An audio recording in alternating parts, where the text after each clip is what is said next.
everyone, and welcome back to Furniture Redesign by MBM.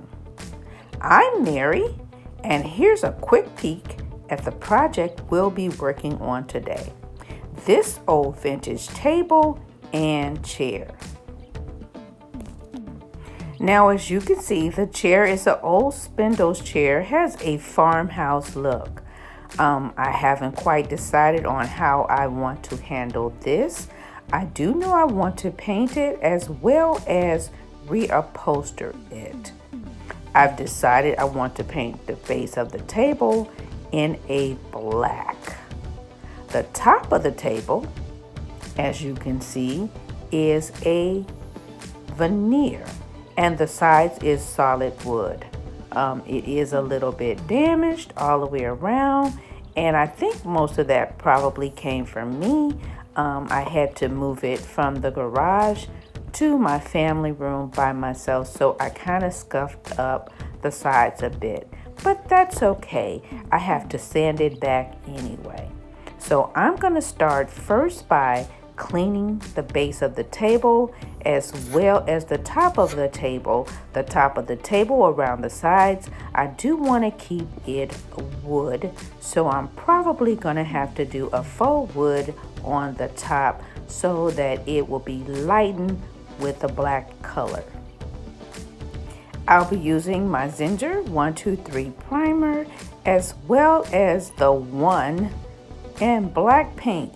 Now this is a chalk paint and it doesn't require sanding or priming, but you know me, I'm gonna do that extra step. So I'm gonna start by washing my table off with some Ajax, and this is the grease formula Ajax. I have warm water and I'm gonna mix it and wash down my tabletop as well as my chairs.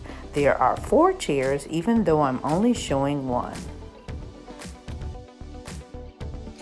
Prepping the furniture is very tedious, but you want to make sure you clean and do the sanding and the wipe downs in between.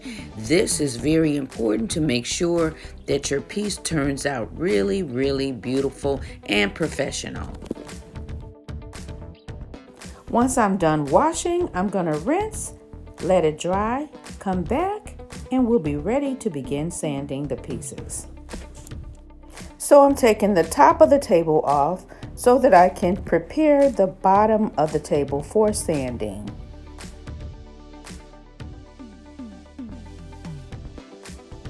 I'm going to use a sanding block with 180 grit sandpaper to scuff sand the bottom of the table before priming.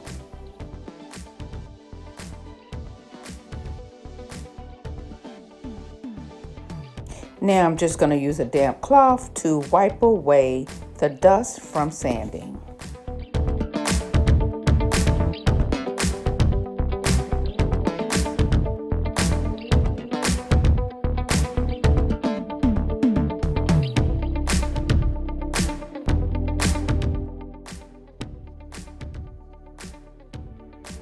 Sorry you didn't catch that. I forgot to push record on the camera, but all I did was took my white primer and I added a spoonful of paint and mixed it into the primer. That gave me a darker gray. This will make it easier to cover up the primer with the black paint. So I'm just going to continue adding 1 coat of primer to the piece. Let it dry, come back and add a second. I've applied my first coat of primer. I'm going to let it dry and come back and add a second coat. But in the interim, I just decided to let you guys know I decided not to do the chairs in this particular video. It's going to be a long process and I want to make sure that we go over every detail on how I'm going to update this piece. So we're just going to do the table. I'm going to let this dry and I'll come right back. It's been about 45 minutes and my primer is dried to the touch, and now we're ready to add a second coat of primer.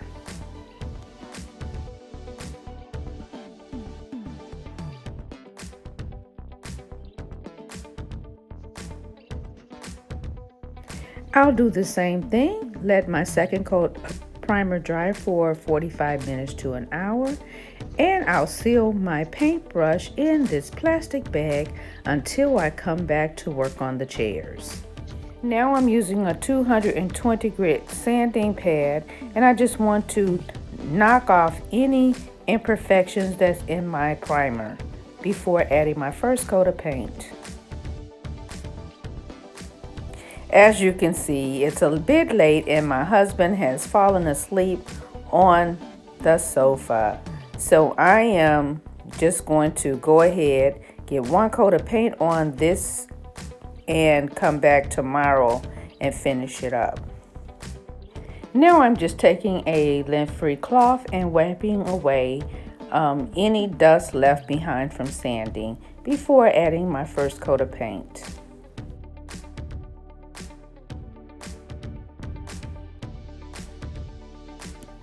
I really wanted more of a matte paint, but I didn't want to go out and buy paint, so I used paint left over from another project.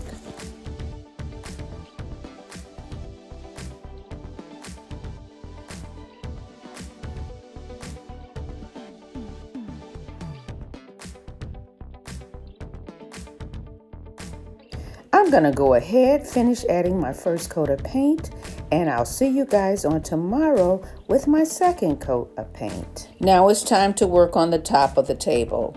I've already started to sand the sides and around the skirting of the table. Remember, the top is of laminate, so I won't be sanding it. I'm using a 80 grit sandpaper. This is just to break through the stain and the polyurethane on top of the table. I work my way up to a 220 grit to smooth it out once I'm down to the bare wood.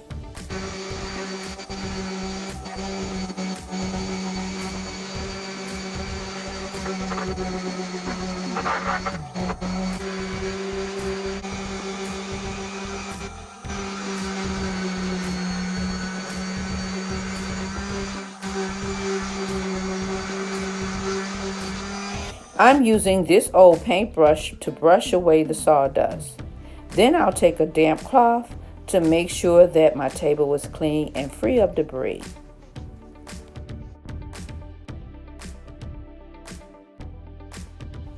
Today I'll be using a reticulated liquid wood for the top of my table. The first thing I want to do is clean the top of the table with some alcohol. I'm just going to pour the alcohol on top of the table and use these paper towels to wipe the table clean. And here I thought the table was clean, but I'm going to take my reticulated, stir it really well before I apply it to the top of the table.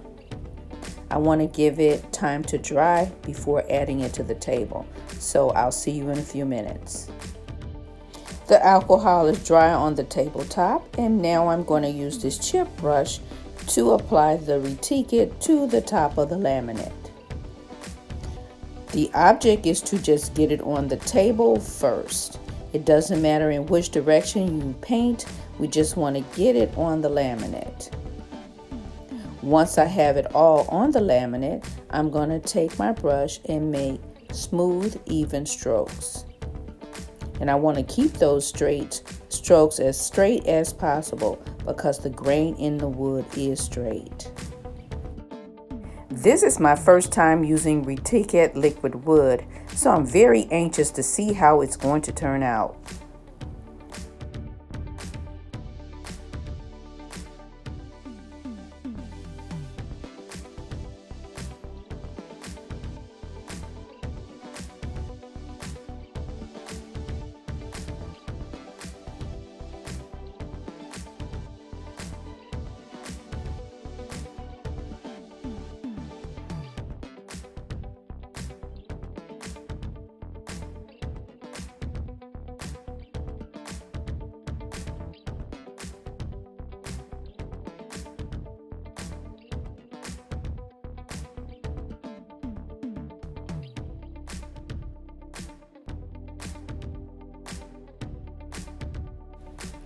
Now I'm just going to do the same thing on the other half of the table.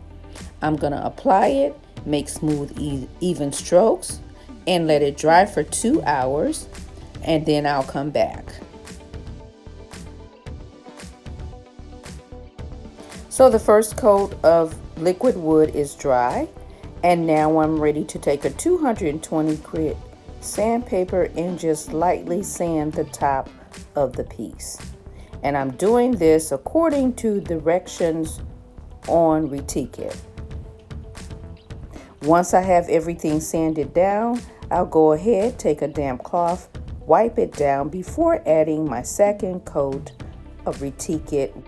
I have this 3-piece wood graining tool set that I picked up from Amazon. So this will be the first time I'm trying to use it. So let's see how it turns out. Right away, I can see I'm not liking how this is pulling the filler off the table. So let me try another one of the pieces from the graining tool set.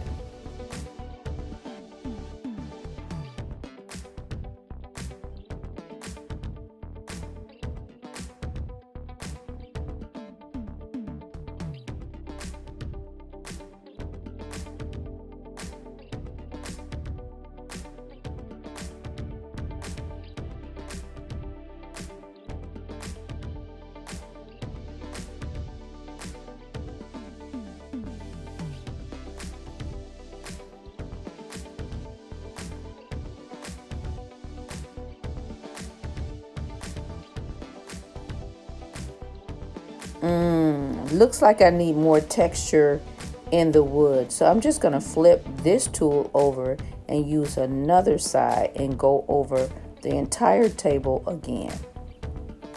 I'm going to let it dry for 2 hours and we'll come back and take a look at it. This is what it's looking like.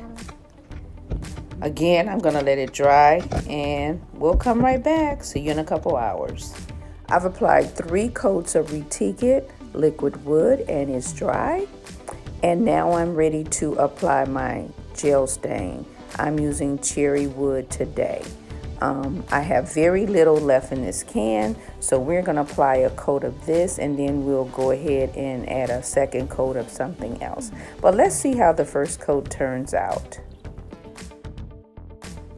Also, to let you guys know, I did add a third coat of Retique after I used the graining tool. I just wanted to fill in a little bit of those grains, so I applied a thin layer.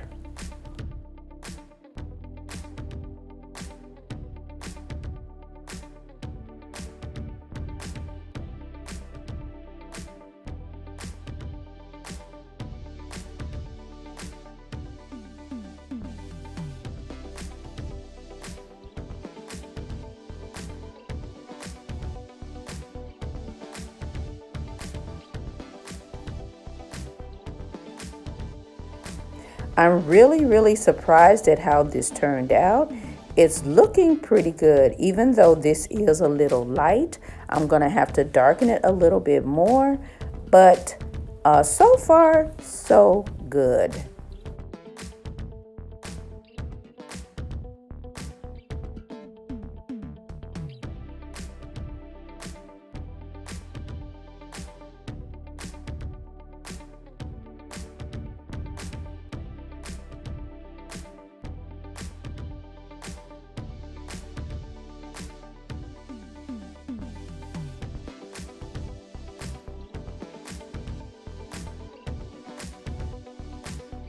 So I have the first coat on. There was just enough to finish up. The can is truly empty, but we're gonna see how this dries in a couple hours and we'll see what we need to do. Okay, my first coat of stain is dry and now I just want to make it a little darker. I am happy with how the texture of the wood is coming out. It truly looks and feels like wood. But we're going to go ahead and add this Veraphane wood grain. It's 1 coat, but 3 times faster, drying faster, in a dark walnut. So I'm going to go ahead and add that to the top of the table, and I'll apply it the same way that I applied my first coat. I'll wipe on thin layers again because I don't want the color to darken that much. I just want it to be a dark cherry.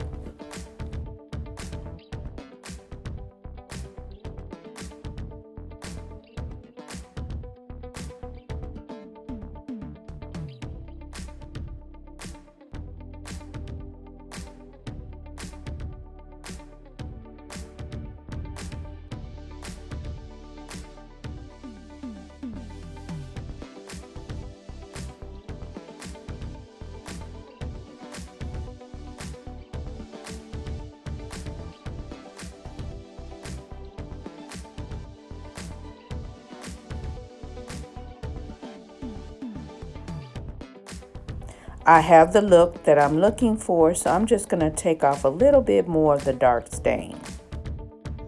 It's been a couple hours, and I did add a coat of white on poly. Did it early in the morning while I was making my coffee, and I forgot to turn on my camera. But it does have one coat of the white on poly and clear. I'm going to add another coat, and before I do that, I just want to take 240 grit sandpaper, and this one has been used.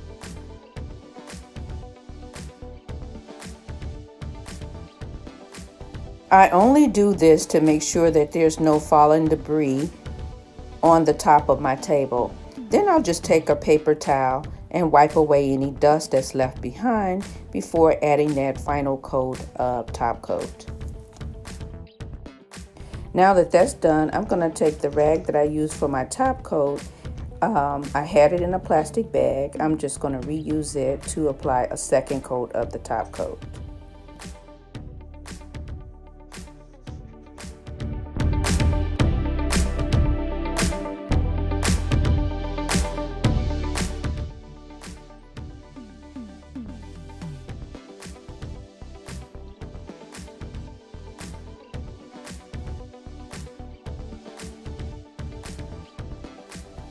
I'm going to finish adding my second layer of top coat, let it dry, and we'll be back for the reveal. And here's the table complete. It turned out absolutely beautiful. I love the color. You can still see the red oak shining through, but it's just a little bit darker. And the bottom of the table with 3 coats of the black paint. Very, very nice. Also, at the beginning of the video, I did have the chairs. So if you want to see how the chairs turned out, you got to come back next week. I'll finish up the chairs and you can come back next week to see how they turned out. I didn't want the video to be too long. As you all know, this is a new channel. I've only been making videos for this channel for about 2 months. So I'm trying to grow the channel. So if you like this type of content and you want to help me out, you want to make sure you hit that subscribe button. You also want to make sure you share this video with friends and family. I look forward to seeing you all in future videos. Make sure you make comments and help my channel to grow. I want to say thank you all for watching. Have a wonderful, wonderful day. God bless, and I'll see you all in the next video.